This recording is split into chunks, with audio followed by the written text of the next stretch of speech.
हाज़िर जमा पर्दा नशीन इस्लामी ख़वातीन, हर तरह की तारीफ़ तौसीफ़ बड़ाई किब्रियाई वहदहु ला शरीक लह रब्बुल आलमीन के लिए है।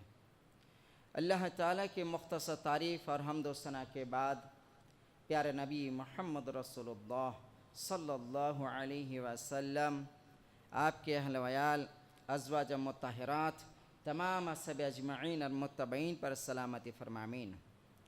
हज़रत ग्रामी, आपके सामने सीरतुन नबी सल्लल्लाहु अलैहि वसल्लम के उन्वान पर हाज़िर होता हूँ।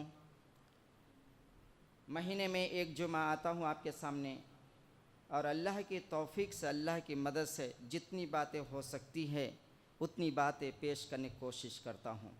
जो अच्छी बातें होती हैं वो अल्लाह की तरफ से, अगर कोई लफ्ज़िश कोई गलती हो जाए तो मेरे तरफ से यानी शैतान की तरफ से। तो देखिए, कहने का मतलब यह है कि सीरतुन नबी सल्लल्लाहु अलैहि वसल्लम की ज़िंदगी को जानना हर मुसलमान के लिए लाजिम और ज़रूरी है। अल्लाह ताला ने अल्लाह के रसूल की अखलाक को, सीरत को बयान फरमाया है। व इन्नक लअला खुल्क़िन अज़ीम। नबी, मैंने आपको बेहतरीन अखलाक में पैदा किया है, आपकी जैसी अखलाक किसी की नहीं हो सकती है। ये अल्लाह ने अपने कलाम पाक में नबी की शान में बयान किया है। नबी की शान में अल्लाह ने कई मुतअद्दिद आयतें बयान फरमाए हैं। लेकिन कहने का मतलब यह है कि तारीख़ गवाह है कि आपकी ज़िंदगी में, आपकी कैरेक्टर पर, आपकी अखलाक पर कभी बट्टा या धब्बा नहीं लगा है। तो आइए आज हम फिर से शुरू करते हैं आपके सामने। तो गुज़श्ता बार जब आया था तो आपके सामने बताया था कि अबू तालिब जब मुल्क शाम जाने लगे, आपको याद होगी बातें जो मुसलसल आ रही मुसल्ली, तो अल्लाह के रसूल सल्लल्लाहु अलैहि वसल्लम आकर चिपट के कहा कि चाचा जान, मैं भी आपके साथ चलूँगा। उस वक्त 12 साल की उम्र थी अल्लाह के रसूल सल्लल्लाहु अलैहि वसल्लम की। चाचा जान बर्दाश्त नहीं कर सके, ये जज्बात और वो मंजर के भतीजा लिपट गए अल्लाह के रसूल सल्लल्लाहु अलैहि वसल्लम अपने चचा के साथ बर्दाश्त नहीं कर पा, लेकर चलने के लिए तैयार हो गए। लेकिन रास्ते में जो कुछ आप जानते हैं कि बुहैरा राहिब ने उनको वापस भिजवा दिया था।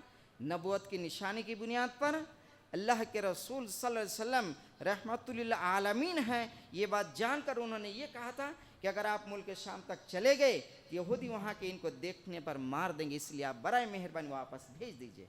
तो अल्लाह के रसूल सल्लल्लाहु अलैहि वसल्लम को मौलाना सफ़ी रहमान साहब ने लिखा, चंद गुलामों के मायत आपने भेज दिया था।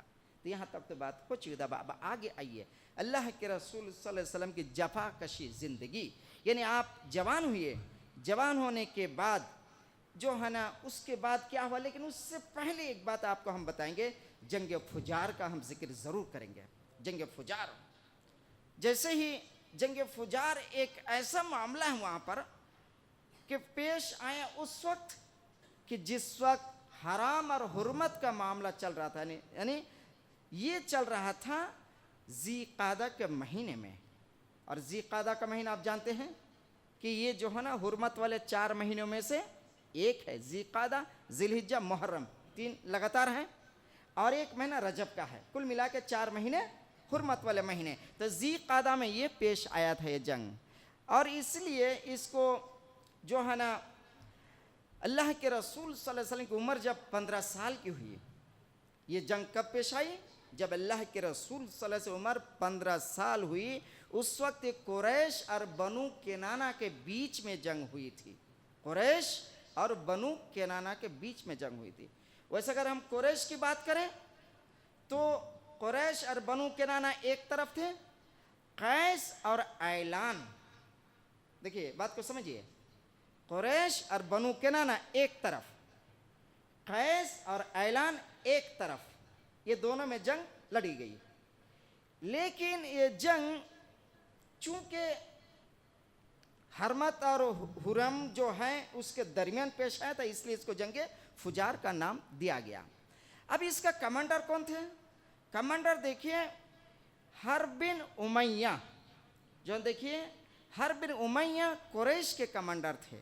चूंकि ये सिन और शराफत और इज्जत के एतबार से तमाम कुरैश में बहुत ज़्यादा मुअज़्ज़ज़ थे, इस वास्ते। और आपको इनके बारे में एक हिंट मैं दे देता हूँ, यही वो हर्ब बिन उमैया जो अमीर मुआविया के दादा हैं और अबू सुफियान के अब्बाजान है। ये मैंने आपको भी बात बता दे रहा हूँ, वैसे तो ये ताल्लुक़ नहीं है लेकिन तारीख़ी बात है, शायद आपको याद रहे, ज़िंदगी में काम आएगी। तो अमीर मुआविया कौन है? ये कातिब वही हैं, जिब्रील अमीन जो वही लाते थे अल्लाह के रसूल सल्लल्लाहु अलैहि वसल्लम के पास, वही लिखने वालों में से एक अमीर मुआविया भी हैं, कातिब वही में से हैं। और इनके दादा हैं हर्ब बिन उमैया, ये दादा हैं। और इनका अब्बाजान कौन? यानी अबू सुफियान अमीर मुआविया के अब्बाजान हैं। ये है मामला। तो इनके दरमियान जो है ना ये हुए थे। और एक बात ये कि कुरैश के मुख्तलिफ गरोह अलग अलग तरीके से इस जंग में शामिल हुए थे। तो इसमें जो झंडा दिया गया था कुरैश का, वह है ज़ुबैर बिन अब्दुल मुत्तलिब को झंडा दिया गया था। कुरैशी में से, बनु हाशिम तो बड़ा खानदान है, अलग अलग ग्रुप में लोग जमा हुए थे।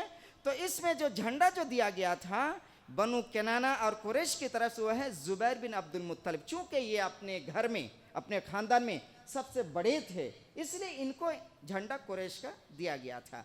इस जंग में अल्लाह के रसूल सल्लल्लाहु अलैहि वसल्लम में शामिल हुए थे। मौलाना सफ़ी रहमान साहब लिखते हैं कि अल्लाह के रसूल सल्लल्लाहु अलैहि वसल्लम जंग में शामिल हुए और अपने चचाओं को तीर थमाते थे। चूँकि 15 साल के ये बच्चे थे अल्लाह के रसूल सल्लल्लाहु अलैहि वसल्लम, तो तीर देते थे। जो तीर अंदाजी होती थी जंगे, तीर जो चलाए जाते थे, तो उसमें तीर थमाते थे अल्लाह के रसूल सल्लल्लाहु अलैहि वसल्लम अपने चचाओं को। और इस जंग के बारे में ये लिखा गया कि पहले पहर शुरुआत में कैस व गैलान जो है ना कुरैश और बनु केनाना पर भारी थे, लेकिन दोपहर होते होते जैसे सूरज तुलू हुआ और जंग शुरू हो गई, और शुरू होने के बाद जैसे सूरज ढलता चला गया, वैसे ही जो है ना कुरैश और बनु केनाना में कैस और गैलान पर भारी पड़ते नजर आए। मौलाना शिबली नोमान साहब लिखते हैं कि जंग आखिरकार सुलह सफाई पर ख़त्म हो गई। मामला सुलह सफाई पर यह मामला ख़त्म हो गया। एक पॉइंट ये है, देखिए अल्लाह के रसूल सल्लल्लाहु अलैहि वसल्लम ज़िंदगी में कि आप जंग फुजार में शामिल हुए हैं बाकायदा तौर पर। अब इसके बाद देखते हैं और एक चीज़ है हिल्फुल फजूल। हिल्फुल फजूल ये चीज़ क्या है भाई? एक मुआहदा है, एक तरह के मुआहदा है। क्यों? अभी आपने सुना कि अरब मुतवातिर यानी सालों साल से जंग में मुलविस थे कहिए या जंग में मसरूफ थे कहिए, यहाँ तक कि कोई अरब का आदमी कोई मरता था तो अपने वारिसीन को, अपने बेटों को, अपनी औलाद की ये नसीहत करता था मरते वक्त कि देख बेटा फलां हमारा दुश्मन है, मैं तो ज़िंदगी में बदला नहीं ले सका, लेकिन अगर हो सके तू उससे बदला ले लेना ज़रूर। और अपनी बात भी कही वसीयत पर वो बच्चे अमल भी क्या करते थे। तो जिसकी बुनियाद पर कुरैश की मिजाज कहिए या मक्का वालों की मिजाज कहिए या अरब की मिजाज कहिए, आप अच्छी तरह से समझ गए होंगे कि बात बात पर तलवार निकालने, बात बात पर लड़ने वाले। लेकिन ऐसे वक्त में एक अजीब और गरीब वाक़या पेश आ गया। अजीब और वाक़या क्या पेश आ गया? एक मुआहदा तय हुआ। ये मुआहदा हिल्फुल फजूल के नाम से तारीख में मशहूर है। और इसमें एक बात यह है कि हिल्फुल फजूल क्यों नाम पड़ा इसका, तो इसमें जितने लोग शामिल है शुरुआती हिस्से में, जिन्होंने दौड़ धूप किया ये मुआहदा कायम करने के लिए, उन लोगों के नाम में फजल मादा दाखिल है। उनके नामों में लफ्ज़ फजल ज़्यादातर आए हैं, इसलिए फजूल वालों ने ये मुआहदा कायम करवाया, जिसकी वजह से इसको हिल्फुल फजूल, हिल्फ माने मुआहदा, हलफ सही है, हिल्फुल फजूल यानी फजूल वालों का मुआहदा है। जैसे आपको बता देता फजील बिन हरस, फजील बिन वायदा, मुफद्दल वगैरह, ये सारी चीज़ें हैं जिसमें जो है ना यह मामला पेश आया था। और इसी तरीके से कुरैश की तरफ से इनकी दौड़ धूप में जो जमा हुए थे कबीले, उन कबीलों का नाम भी मैंने आपको सुनाने के लिए मैंने नोट किया है। तो उनमें से देखिए कुरैश यानी बनी हाशिम बिन अब्दुल मुत्तलिब, बनी असद बिन अब्दुल उज़्ज़ा, इसी तरह ज़ुहरा बिन किलाब और बनु तैम बिन मुर्रा शामिल है। और ये जो ना मुआहदा अब्दुल्ला बिन जुदान के मकान में तय हुआ था, अब्दुल्ला बिन जुदान के मकान में तय हुआ था। इनके बारे में हम एक बात आपको बता देते, अब्दुल्ला बिन जुदान वही आदमी हैं जिन्होंने कुरैश में कहिए या पूरे मक्का में इतनी ज़्यादा सखावत बताए हैं, इतनी ज़्यादा खैरात किए हैं, यहाँ तक कि अल्लाह के रसूल सल्लल्लाहु अलैहि वसल्लम कहते हैं कि इनकी बड़े बड़े हांडियाँ लगती थी लोगों भूखे को खाना खिलाने के लिए। कभी कभी हम जो है साया लेने के लिए उनके हांडी के पास जगह बैठ जा करते थे। अल्लाह के खुद कहते हैं, हज़रत आयशा रज़ियल्लाहु अन्हा एक दिन सवाल पूछते हैं। देखिए बहुत इंपॉर्टेंट बात आपको बता रहा हूँ, देखिए जो मेरे टॉपिक से ताल्लुक़ नहीं ले, बड़ी अहम बात है ये। हज़रत आयशा का सवाल सुनिए। कहा कि अल्लाह के रसूल एक बात ये बताइए, अब्दुल्ला बिन जुदान अपनी ज़िंदगी में इतनी सखावत के लोगों के साथ इतनी ज़्यादा हमदर्दी किए हैं, इतनी खैरात किए हैं, जो एक मिसाल अपने आप है, लेकिन उनका क्या होगा मरने के बाद? वो जो मर गया अब क्या होगा उसका? तो अल्लाह के रसूल क्या फरमाया मालूम? अल्लाह के रसूल ने कहा कि अब्दुल्ला बिन जुदान अपनी ज़िंदगी में कभी ये नहीं कहा था कि या अल्लाह तू मुझे माफ़ फरमा, जिसकी वजह से उनको जहन्नम जाना पड़ेगा। हाज़रीन अपनी ज़िंदगी में ये बात ज़रूर याद रखिए, हमेशा अल्लाह से कहते रहिए या अल्लाह माफ़ फरमा। सिर्फ ये लफ्ज़ उन्होंने नहीं कहा, सही दीन नहीं पाया ज़रूर, लेकिन अपनी ज़िंदगी ये नहीं कहा था कि अल्लाह मुझे माफ़ फरमा, ये नहीं कहा था, जिसकी बुनियाद पर उनके गुनाहों की माफ़ी नहीं हो सकती। तो मतलब ये कि हिल्फुल फजूल अब्दुल्ला बिन जुदान के मकान में ये तय पाया था। और इसकी वजह क्या है? वजह ये है कि जुबैद का एक आदमी मक्का आया था अपने सामान बेचने के लिए, और उस ज़माने के कबीले के सरदार आस बिन वाइल सहमी इन्होंने सामान खरीदा, लेकिन सामान खरीदने के बाद इन्होंने पैसा नहीं दिया। क्या क्या इन्होंने सामान खरीदने के बाद पैसा नहीं दिया, ज़बरदस्ती रोक दिया। क्या कर लोगे? जाओ किसको बोलना बोलो, जाओ किसको बुलाना बुला लो, मैं नहीं दूंगा। ये वाला मामला आ गया। अब देखते हैं आज हमारे में होते हैं, जब कोई बड़े आदमी होते हैं जिसका पावर होता है, जिसका उठना बैठना बड़े लोगों से होता है, हुकूमत से, तो वो लोग भी कभी कभी गली में ऐसी बात बताते हैं, रोड पे आके बता देते हैं, क्या कर लोगे जाओ। तो ये वाला मामला आया, तो वह आदमी परेशान हो गया कि भाई पैसा तो नहीं दे रहा। तब उन्होंने क्या किया, फौरी तौर पर उन्होंने अपने हलीफ कबाइल जो है, अपने हलीफ कबाइल उनके पास गए, जैसे अब्दुद्दार, बनी मखजूम, जमू, सहम और अदी, इन लोगों से दरख्वास्त की कि भाई आप लोग हमारे पैसा दिलवा दीजिए, कि मुझसे इन्होंने लिया है, मामला तय किया है, लेकिन पैसा नहीं दे रहा, आप लोग दिलवा दीजिए। सब ने ये कह के पल्ला झाड़ लिया कि भाई आपका मामला आप जानो, हम लोग कुछ भी नहीं कर सकते, क्योंकि आगे वाला कौन है? हास बिन वाइल है। उनसे जाकर पंगा लेना हमारी बस की बात नहीं है, इसलिए हम लोग कुछ भी नहीं कर सकते, आपका आप जाइए, आपका काम जाने, ये कह के उन्होंने छोड़ दिया। अब अरब दस्तूर के मुताबिक उन्होंने मजबूरन किया क्या? जबल अबू कैस, पहाड़ का नाम क्या है? जबल अबू कैस।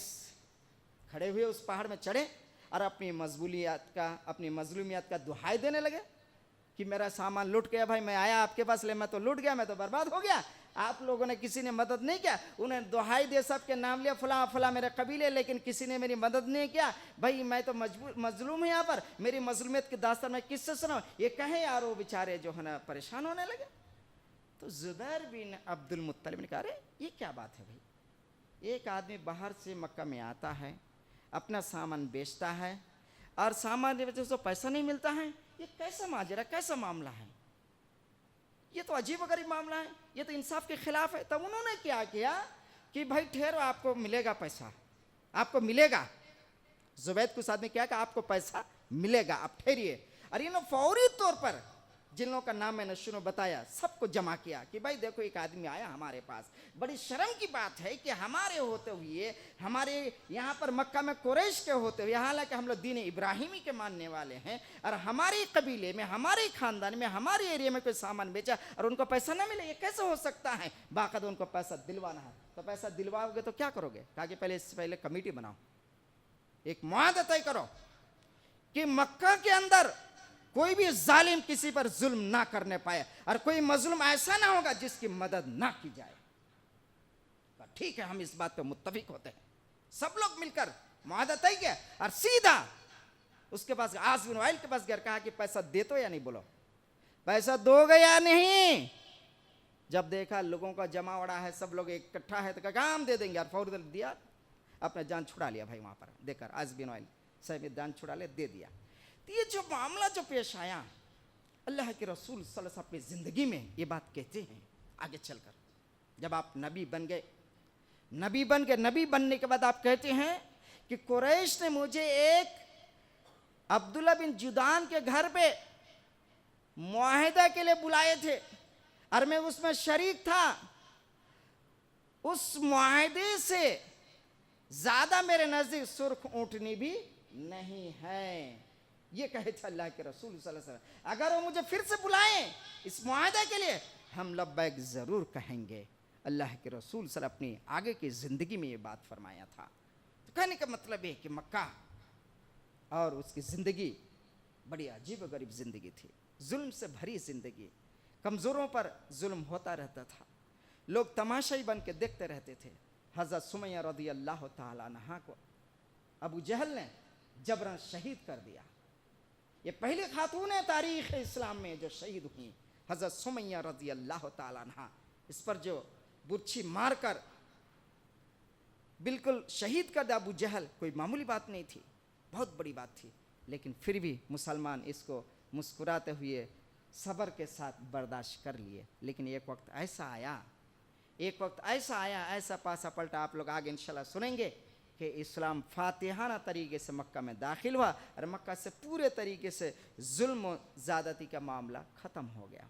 अब आगे आइए अल्लाह के रसूल सल्लल्लाहु अलैहि वसल्लम ज़िंदगी से ताल्लुक़ से, और आपको बताएंगे जफाकशी ज़िंदगी, आपकी जद्दोजहद, अपने अपने ज़िंदगी में जो कोशिशें की आपने जीने के लिए, अपनी ज़िंदगी में आपने जो रोज़ी कमाए हैं, अपनी ज़िंदगी में जो काम किए हैं, इसको हम जफाकशी ज़िंदगी का नाम दे सकते हैं। एक मेहनती आदमी की तरह आप जिए हैं, कभी किसी को धोखा नहीं दिए, कभी किसी को आपने जो है ना कुछ भी नहीं किए, किसी के माल जुल्म के तहत जो है ना नहीं लिए हैं, बल्कि आपने हर एक के साथ इंसाफ का मामला किए हैं। आइए जफाकशी ज़िंदगी में देखते हैं कि देखिए बात यह है, शुरू अय्याम में नबी अकरम सल्लल्लाहु अलैहि वसल्लम कोई खास काम नहीं था।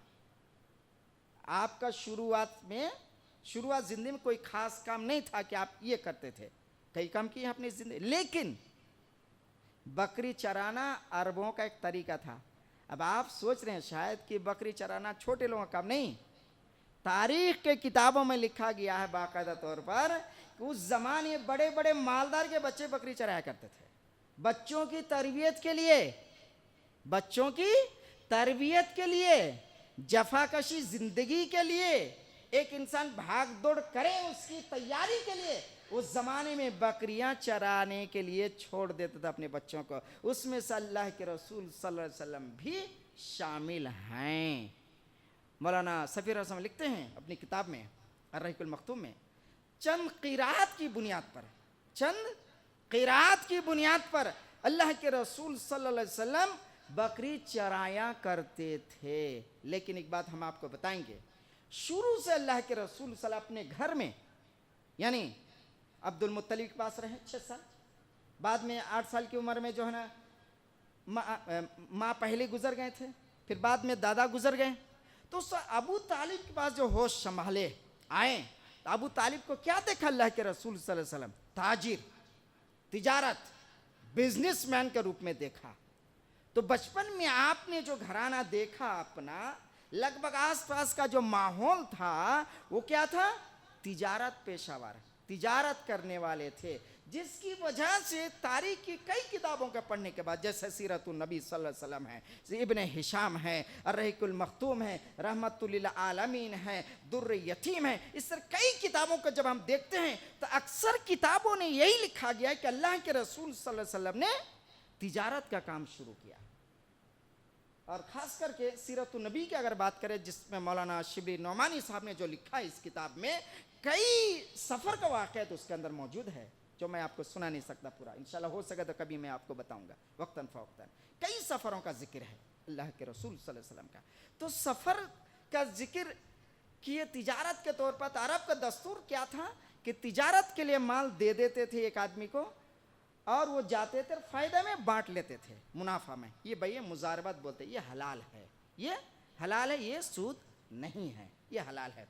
तो जिसकी वजह से अल्लाह के रसूल सल्लल्लाहु अलैहि वसल्लम बाकायदा तौर पर तिजारत पेशा को इख्तियार किया। लेकिन उससे पहले एक बात आपको बता दें, आपको अरब यानी बनी इस्माइल हज़ारों बरस से ये तिजारत पेशा में मुलविस थे, और उनके जद्द आला हाशिम ने तमाम अरब कबाइल से सुलह मुआहिदा करके अपनी कुरैश का तिजारत को बहुत मजबूत बनाया था कि रास्ते में कहीं कोई परेशानी ना हो। तो तमाम अरब कबाइल जो बसते थे आसपास, जो रास्ते होते, तमाम लोग सुलह करके बनी हाशिम ने, खास करके हाशिम ने इस चीज़ को मजबूत किया था, जिसकी वजह से अल्लाह के रसूल सल्लल्लाहु अलैहि वसल्लम भी तिजारत पेशा इख्तियार किए। और आपको 2 लक़ब मिला। तिजारत अगर आप करेंगे तो बहुत से लोगों से आपको मिलना पड़ेगा, रोज़ आपको मिलना पड़ेगा, हर दिन के आपके लोगों से मुलाकात होती रहेंगी।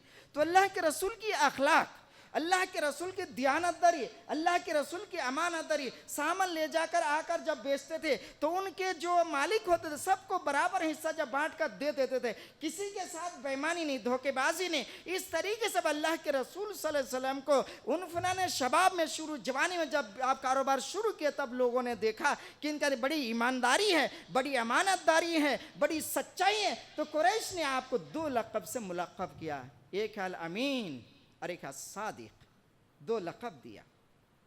बस यही वजह थी। मक्का में जब आपका इतना ज़्यादा नाम हुआ, बहुत ज़्यादा मशहूर हो गए, तो हज़रत खदीजा तक ये बात पहुँची कि कुरैश का एक नौजवान है, जो नौजवान बड़े ही ईमानदारी से, बड़े ही सलीक़े से, बड़े ही जो है ना सादिक़ाना तरीके से अपने कारोबार को संभालते हैं और मालिक को कभी धोखा नहीं देते, कभी नुकसान नहीं करते हैं। तो हज़रत खदीजा के दिल में एक ख्वाहिश पैदा है कि हम भी अपना माल क्यों ना दे दें, इनको एक दफ़ा हम भी देकर देखा, आजमा लें। तो हज़रत खदीजा ने पेशकश किया। उस वक्त आपकी उम्र 25 साल थी, उस वक्त आपकी उम्र 25 साल थी, अल्लाह के रसूल 25 साल के हो चुके थे।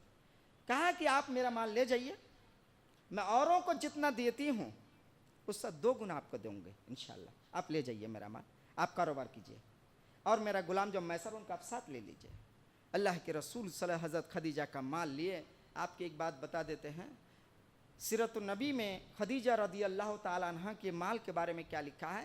पूरे कुरैश का माल एक तरफ और खदीजा का माल अकेले एक तरफ, 2 भी बराबर होते थे। इतना ज़्यादा ये बिजनेस के लिए पैसा लगाते थे कि पूरे कुरैश का माल एक तरफ ऊँटों में लदा हुआ होता था और खदीजा का माल एक तरफ लदा हुआ था, 2 बराबर होते थे। तो हज़रत खदीजा ने अल्लाह के रसूल सल्लल्लाहु अलैहि वसल्लम को दिया अपना माल कि आप ले जाइए, ले जाकर बाकायदा तौर पर जो है ना आप हमारे जो है ना इसमें बिजनेस करें। तो अल्लाह के रसूल से मैसरा के साथ गए। अब रास्ते में मैसरा ने अजीब गरीब मुशाहदत किया। कई हदीसों के मुताबिक ये बात सामने आती कि मैसरा ने देखा कि अल्लाह के रसूल चलते हैं तो बादल का एक टुकड़ा अल्लाह के रसूल को साया किया हुआ है। ये नबूवत की निशानी थी, ये नबूवत की निशानी थी। अल्लाह के रसूल से धूप नहीं लगती है, मैसरा ने ये देखा। सबसे पहली बात उन्होंने सफ़र के दौरान, फिर उन्होंने क्या देखा कि जब माल लेकर गए वहाँ पर तो लोगों को बता दिए कि फर्स्ट क्वालिटी का माल है, ये सेकंड क्वालिटी माल, ये थर्ड क्वालिटी माल है, आपको जो पसंद है आप ले लीजिए, माल में धोखाधड़ी नहीं। लोगों ने कहा वाह रे वाह, पहले ताजिर ऐसे जो हमको ये भी बता देते भाई ये क्वालिटी कैसी है, हम तो ऐसे ही लेते थे लोगों से अंदर धुंधा, हम धोखे खाते थे। लगता है कि नहीं नहीं आपको धोखे खाने की बात नहीं, माल ऐसी ही है। माल की नौइयत भी पेश कर देते थे और लोग खुशी खुशी लेते थे और बहुत खुश होते थे अल्लाह के रसूल से। और अल्लाह के रसूल सल्लल्लाहु अलैहि वसल्लम मुनासिब दाम लगाते थे, इसका इतनी कीमत है। हालांकि दूसरे ताजिर धोखा देकर ज़्यादा बेच के, लेकिन अल्लाह के रसूल मुनासिब दाम लगाते थे, इसलिए लेने वाले खुश रहते थे। और माल देखते ही देखते आनन फानन एकदम ख़त्म होते चले। जो महीनों का माल है वो कम से कम 15 दिन 10 दिन के अंदर ख़त्म हो गया और फिर वापस भी हो गए। अल्लाह के रसूल की अखलाक जब देखा मैसरा, अल्लाह के रसूल बाकायदा उनको गुलाम की नज़र से कभी नहीं देखे। अपने खाने से पहले मैसरा को खिलाते थे, अपने बैठने से पहले मैसरा को बिठाते थे, अपने ऊँट में चढ़ने से पहले मैसरा को चढ़ाते थे, अपने से ज़्यादा मैसरा का ख्याल रखते थे। यहाँ तक कि मैसरा के इतने ज़्यादा ख्याल रखे उसने समझा कि दुनिया के अंदर इससे अच्छा कोई आदमी नहीं हो सकता। मैसरा का स्टेटमेंट बाहर आया कब? वापस होने के बाद। हज़रत खदीजा के पास आए। खदीजा बस आकर जब पूरी जिम्मेदारी से माल के पूरे जितने थे अमाउंट, कई पैसा पूरे लौटा दिए। हज़रत खदीजा को ये आपका माल था, ये असल माल और ये फ़ायदा, ये असल और आप ले लीजिए। हज़रत खदीजा ने देखा अल्लाह अकबर, कितनी बरकतें हैं इसमें। औरों के मुकाबले में इन्होंने कई गुना ज़्यादा पैसा लाए हैं। हालांकि इससे पहले भी मैंने दिया था बहुत सारे लोगों को, लेकिन इतने पैसे वापस नहीं लाए जितने मोहम्मद अब्दुल्ला सल्लल्लाहु अलैहि वसल्लम लाए हैं। हज़रत खदीजा खुश हो गए। मैसरा ने कहा है कि मैं बताऊं आपको का क्या, मैंने रास्ते में जो अजीब व गरीब देखा है, अगर मैं बताऊं आपको तो आप परेशान हो जाएंगे। कहा क्या बताऊं मैसरा, क्या है इनके बारे में? कहा कि इनको वो सारी चीज़ें देखा जो एक आदमी के अंदर अक्सर नहीं देखी जाती है। तब उन्होंने पूरे वाक़यात बताए रास्ते के, कैसे कैसे सफ़र किए, कैसे कैसे बादल का टुकड़ा साथ होते थे, कैसे इनसे मुरवत से पेश आए, कैसे लोगों से बातचीत किए, माल कैसे बेचे, पैसे कैसे बनाए, फिर सफ़र कैसे आसानी से तय किए, सारी चीज़ें उनको बोल दिए। अब हज़रत खदीजा समझ गए गुमशुदा गौहर जो मतलूब था वो मुझे मिल गया। हज़रत खदीजा समझ गए गुमशुदा गौहर यानी हीरा जो मुझे मतलूब था वो मिल गया है। अब दिल में ख्याल यहीं पर पैदा हुआ कि इनसे शादी की जा सकती है, शादी की जा सकती है। तो हज़रत खदीजा का सिलेक्शन क्या था? अल्लाह के रसूल की अखलाक, अल्लाह के रसूल की अमानतदारी, अल्लाह के रसूल की सच्चाई, अल्लाह के रसूल की मुरव्वत, अल्लाह के रसूल सल्लल्लाहु अलैहि हुस्न सलूक, ये सारी चीज़ें उनकी नज़र में थी। हालांकि हज़रत खदीजा बिन्त खुवैलिद रदी अल्लाह ताला अन्हा उस वक्त इतने मुकाम पर थे कि अरब के कुरैश के तमाम लोगों के बड़े बड़े सरदारान से भी आ चुके थे रिश्ता, लेकिन किसी को आपने कबूल नहीं किया था और किसी को बताया भी नहीं था कि मैं शादी करना चाहती हूँ। हालांकि 2 शौहर से बेवा भी हो चुकी थी, बेगों की ज़िंदगी आप गुजार रही थी, लेकिन कभी शादी की ख्वाहिश जाहिर नहीं किए थे। लेकिन अल्लाह के रसूल सल्लल्लाहु अलैहि वसल्लम को जब देखा तो देखने के बाद आपने बाकायदा तौर पर शादी की ख्वाहिश जाहिर किया। इंशाअल्लाह हम अगले जुमा आएंगे तो आपके सामने रखेंगे कि हज़रत खदीजा से जो शादी हुई, निकाह कौन पढ़ाया, महर कितनी हुई। इंशाअल्लाह हम अगले बार आएंगे तो आपके सामने ज़रूर बातें रखेंगे। तो कहने का मतलब है कि देखिए मेरे दोस्तों, सच्चाई एक ऐसी चीज़ है, अमानतदारी एक ऐसी चीज़ है कि आपको एक ऊंचाई तक ले जा सकता है, आपको एक बड़े मुकाम तक ले जा सकता है अगर आप सच्चाई का दामन थामे रहे तो। अगर आप सच्चाई का दामन ना थामे रहे तो आपको कुछ भी नहीं हो सकता। 1 बार 2 बार, उसके तीसरे बार आपको ठुकरा देंगे लोग। अगर आपके पास अमानतदारी, ईमानदारी, आपको लोग बार बार इज्जत देंगे, बार बार आपको बुलाएंगे, बार बार आपको सुनाएंगे। इसलिए मैं कहता हूँ कि अल्लाह के रसूल सल्लल्लाहु अलैहि वसल्लम ज़िंदगी से हमको सीखना क्या है कि हम ईमानदार हैं। पहली बात हम मोमिन हैं, पहली बात हम मोमिन हैं, हम इस्लाम के मानने वाले हैं। गैर हमको कुछ भी बोले लेकिन हम अपना इस्लाम ना भूले, इस्लाम ना छोड़े, ये हमको सबक मिलता है। अल्लाह के रसूल सल्लल्लाहु अलैहि वसल्लम के नौजवानी ज़िंदगी से हमको सबक मिलता है। अल्लाह ताला मुसलमानों को हमेशा सीरत रसूल सल्लल्लाहु अलैहि वसल्लम पढ़ने की तौफीक अता फरमा। अल्लाह के रसूल सल्लल्लाहु अलैहि वसल्लम ज़िंदगी से मोहब्बत करने की तौफीक अता फरमा। सहाबा सीरत को पढ़ने की तौफीक अता फरमा। अल्लाह जो हमारे नौजवान बच्चे मौला राह रास्त पे ला ले मौला। अल्लाह जो नौजवान हमारे बच्चे बिगड़ गए मौला उनको राह रास्त पे ला ले मौला। अल्लाह ताला हम सबकी ज़िंदगी में खुशी अता फरमा।